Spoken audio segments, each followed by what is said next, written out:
Welcome back to the channel. दोस्तों 2024 में GST registration लेना बहुत ही मुश्किल हो गया है, क्योंकि क्या होता है कि रजिस्ट्रेशन लोग ले लेते हैं लेकिन बहुत सारे फ्रॉड्स हुए हैं, जिसके कारण डिपार्टमेंट ने क्या करा है कि जीएसटी रजिस्ट्रेशन का जो भी डिपार्टमेंट है वो सेपरेट कर दिया गया है।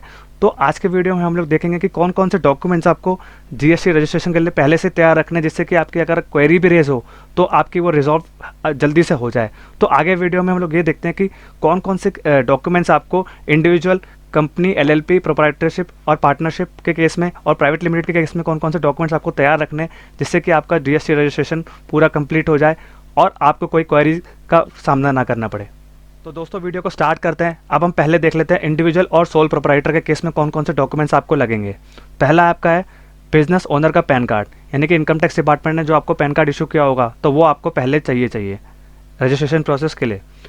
नेक्स्ट आता है आपका बिजनेस ओनर का आधार कार्ड, जो होगा वो फ़ोन नंबर से लिंक होना चाहिए, क्योंकि क्या है कि आपका जब रजिस्ट्रेशन प्रोसेस है वो आधार कार्ड एक ऑथेंटिकेशन करना पड़ता है, जिसमें फ़ोन नंबर लिंक होना चाहिए, जिस पे ओटीपी आएगा, उसके बेसिस पे आपका रजिस्ट्रेशन प्रोसेस कंप्लीट होगा। नेक्स्ट आपका आता है फ़ोटो ऑफ द ओनर, यानी कि आपकी जो फोटोग्राफ होगी वो होनी चाहिए 100 KB के अंदर अंदर, वो चाहिए। नेक्स्ट आता है आपका details of the bank account, यानी कि आप जो 2024 में क्या हुआ है कि अगर आप रजिस्ट्रेशन प्रोसेस कंप्लीट हो जाता है तो आपको 45 दिन के अंदर अंदर आपको अपना बैंक अकाउंट खुलवाना पड़ेगा, या आपके पास पुराना अगर कोई बैंक अकाउंट है उसको अगर आप जीएसटी से लिंक करना चाहते हैं तो वो उसका कैंसिल चेक आपको अपलोड करना पड़ेगा। नेक्स्ट और सबसे इंपॉर्टेंट, इसी के बेसिस पे रजिस्ट्रेशन प्रोसेस डिपार्टमेंट वाले रिजेक्ट करते हैं, क्योंकि मेरे साथ तो एक प्रैक्टिकल केस हुआ है, इसलिए मैं आपको बता देता हूँ। पहला एड्रेस प्रूफ के केस में क्या है, अगर आपका रेंटेड है तो रेंट एग्रीमेंट लगेगा विथ इलेक्ट्रिसिटी बिल और पैन और आधार कार्ड ओनर का, यानी कि आपके पास अगर आपने किराए पे लिया हुआ है ऑफिस या कोई भी बिल्डिंग, तो उसका तो पहले रेंट एग्रीमेंट हो चाहिए और उसको नोटराइज कराना पड़ेगा आपको, और उसके साथ इलेक्ट्रिसिटी बिल होना चाहिए बिल्डिंग का, और पैन कार्ड और आधार कार्ड चाहिए आपको ओनर का।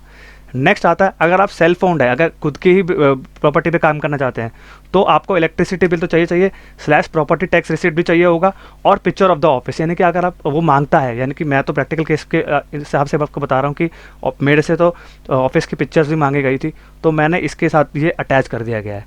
नेक्स्ट आपका आता है अगर ओन्ड बाय द पेरेंट्स है, अगर आपका पेरेंट्स है, अगर पेरेंट्स क्या चाहते हैं कि मेरा बच्चा काम करे तो क्या करेंगे, एनओसी लेंगे एक पेरेंट्स से कि भाई मेरे को एक काम करने की परमिशन दे दो, तो वो उसको क्या होगा, वो नोटराइज करानी पड़ेगी आपको, और उसके साथ 2 विटनेसेस आपके साथ आपको डालने ही पड़ेंगे।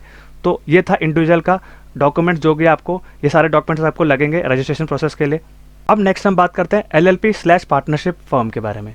पहले तो आपको चाहिए pan card of all partners, LLP हो चाहे पार्टनरशिप फर्म हो, आपको पैन कार्ड या एलएलपी के केस में डेजिग्नेटेड पार्टनर होते हैं और पार्टनरशिप फर्म में पार्टनर्स होते हैं, तो पैन कार्ड चाहिए होगा। और कॉपी ऑफ द डीड, इसमें पार्टनरशिप में कॉपी ऑफ द डीड चाहिए, एलएलपी के केस में भी एलएलपी डीड बनता है, वो चाहिए होगा। नेक्स्ट आता है आपका photo of all partners and authorise signatories, यानी कि आपके जितने भी पार्टनर्स हैं और डेजिग्नेटेड पार्टनर्स हैं तो आपको उसका फोटो चाहिए, और ऑथराइज सिग्नेटरी का भी एक ऑथराइज सिग्नेटरी बनाना पड़ता है, यानी कि सपोज करिए एक इंपॉर्टेंट है तो उसके केस में ऑथराइज सिग्नेटरी बनाना पड़ता है, तो एक पार्टनर का वो भी फोटो चाहिए। नेक्स्ट आता है address proof of partners like passport, driving licence, Aadhaar card, voter identity card etcetera. Address proof के लिए आपको पार्टनर्स के, इंडिविजुअल पार्टनर्स के आपको सारी ये सब चीज़ें चाहिए। नेक्स्ट आपका आता है आधार कार्ड ऑफ ऑथराइज सिग्नेटरी, यानी कि जिसको आप ऑथराइज सिग्नेटरी बनाना चाहते हैं, यानी कि ऊपर तो ऑलरेडी हमने डिस्कस कर ही लिया है, उसका आधार कार्ड आपको चाहिए। और appointment proof of authorise signatory, यानी कि अपॉइंटमेंट प्रूफ ऑफ, अगर आप किसी को बनाना चाहते हैं ऑथराइज सिग्नेटरी तो उसका अपॉइंटमेंट का प्रूफ आपको चाहिए। नेक्स्ट आपका आता है in case of LLP registration certificate, यानी कि एलएलपीएन आपको मिनिस्ट्री ऑफ कॉर्पोरेट अफेयर्स से मिलता है / बोर्ड रेजोल्यूशन ऑफ एलएलपी, यानी कि या तो आपको बस रजिस्ट्रेशन सर्टिफिकेट होना चाहिए एलएलपी केस में, या तो बोर्ड रेजोल्यूशन होना चाहिए, तो ये चाहिए होगा। नेक्स्ट आपका आता है bank account detail. Bank account detail मैंने जो पुराने सोल प्रोप्राइटर के केस में होगा वही रहेगा। अगर एलएलपी के केस में आपको क्या होगा, 45 दिन के अंदर अंदर आपको अगर बैंक अकाउंट एलएलपी के हिसाब से खुलवाना पड़ेगा।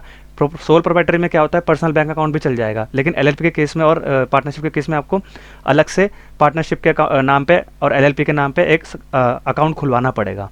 नेक्स्ट आपका आता है address proof of the official place of the business. इसी के केस में मेरा एक केस रिजेक्ट हुआ था, लेकिन वो बाद में जाके अप्रूव दे दिया गया था, मैंने सारे ऑनर डॉक्यूमेंट्स डाल दिए थे। अब आते हैं अगर रेंट एग्रीमेंट अगर रेंटेड है आपका ऑफिस या कोई प्रॉपर्टी ले रहे हैं तो उसके साथ आपको रेंट एग्रीमेंट नोटराइज कराना पड़ेगा, इलेक्ट्रिसिटी उसके साथ डालना पड़ेगा, और pan and Aadhaar card of the owner, यानी कि सबसे इंपॉर्टेंट यही रहेगा रेंट एग्रीमेंट के केस में, पैन और आधार कार्ड ओनर का तो आपको डालना ही डालना है, मैंडेटरी है, विद इलेक्ट्रिसिटी बिल और रेंट एग्रीमेंट।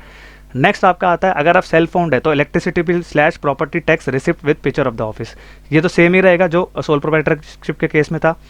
और if owned by the parents then notarise NOC along with 2 businesses, यानी कि आप अगर आप पेरेंट्स से एनओसी ले रहे हैं कि बिजनेस करना चाहता हूँ तो मेरे को परमिशन दीजिए, तो नोटराइज एनओसी करके 2 विटनेस करा के आप इसको कंप्लीट कर सकते हैं। तो ये सारे डॉक्यूमेंट्स एलएलपी और पार्टनरशिप के केस में ये रहेंगे। अब सबसे लास्ट में हम बात करेंगे कंपनी इंडियन या फॉरेन हो या पब्लिक हो प्राइवेट हो, उसमें कौन कौन से डॉक्यूमेंट्स आपको चाहिए। पहले आपका आता है कंपनी का पैन कार्ड, जो भी आपको कंपनी का पैन कार्ड एमसीए ने दिया होगा वो आएगा। Certificate of incorporation given by MCA, यानी कि मिनिस्ट्री ऑफ कॉर्पोरेट ने सिन नंबर दिया होगा आपको, तो वो उसका सर्टिफिकेट चाहिए होगा। Memorandum of association / article of association जो भी बनाए होंगे कंपनी ने वो चाहिए होंगे। अब क्या है नेक्स्ट आता है authorise signatory, PAN card and Aadhaar card. Authorise signatory जिसे आप बनाएंगे उसका पैन कार्ड और आधार कार्ड चाहिए, जो होगा वो इंडियन होगा।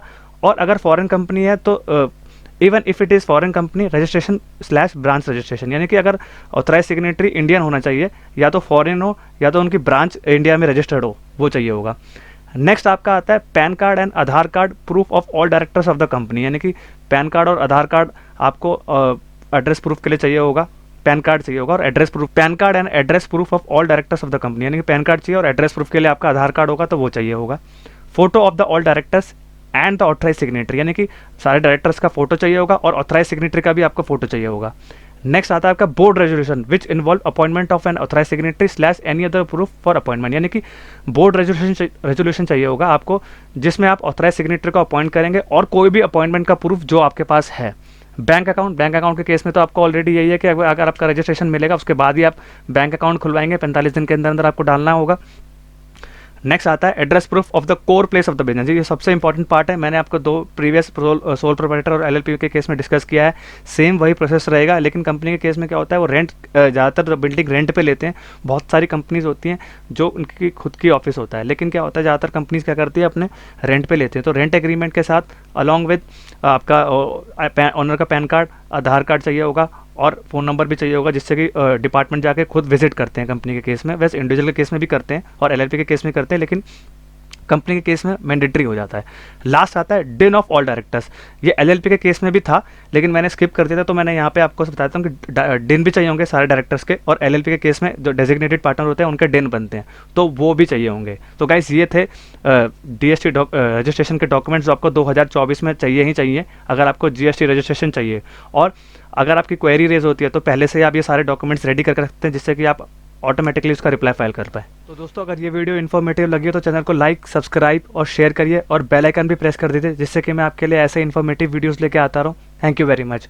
और गाइस एक इंपॉर्टेंट इन्फॉर्मेशन और है, नियर फ्यूचर में मैं इनकम टैक्स, टैली, जीएसटी और टीडीएस से रिलेटेड कोर्सेज लॉन्च करने जा रहा हूँ, जो कि बहुत ही रीजनेबल और आपको अफोर्डेबल चार्जेस में मिल जाएंगे। Thank you very much.